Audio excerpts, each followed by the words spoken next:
This is Jeff Fignar. My name is Erin Smith, and I'm his little sister. Jeff was always looking to fit in, looking to be loved, accepted. He fell on paths of looking wrong places to feel good, different vices such as drugs and alcohol, and he often kind of ran away from his problems. When our mother became ill with colon cancer, Jeff came home, had a lot of trouble dealing with watching his mother. The night our mother passed, he told me that he had used so much heroin and other drugs that night that no one should have survived.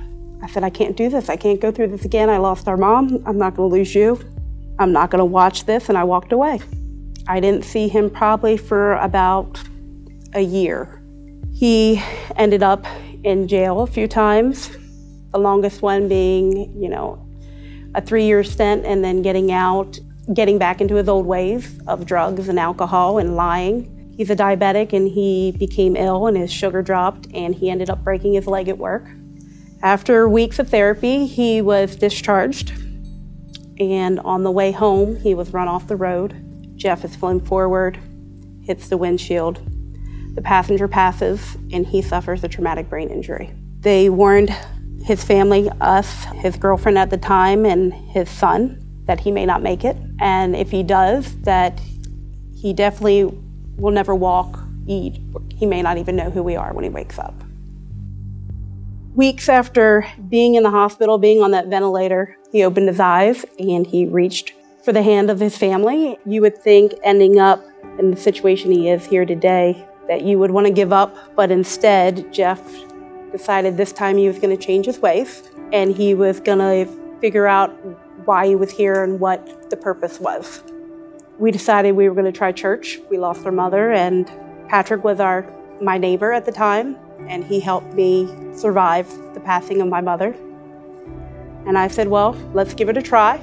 So church was probably the last place that we ever thought we would plant our feet, but Lifehouse has brought us to a new way of living. We were able to let our walls down between each other first, and then eventually all together. And one day after church, Jeff reached over and he uses everything on this board to spell out to me, and he asked that he wanted to speak to Patrick. Jeff looked at him and he said, will God forgive me of all the sins I've done? And will God accept me even though I've sinned so much? And Patrick said, of course. If you want that forgiveness, you will have that forgiveness. That was the day that everything together changed, because he and I had taken that step to try a different way. Because we know in the end, God has a plan for us, and we may not understand it, but he'll get us through it. Jeff has said that he likes himself far more now, as he is today, than he ever did before his accident. He says if he could change one person's life, that it's all worth it. I'm very grateful and feel blessed that he did, because together we found Christ, and we've never felt so complete and happy.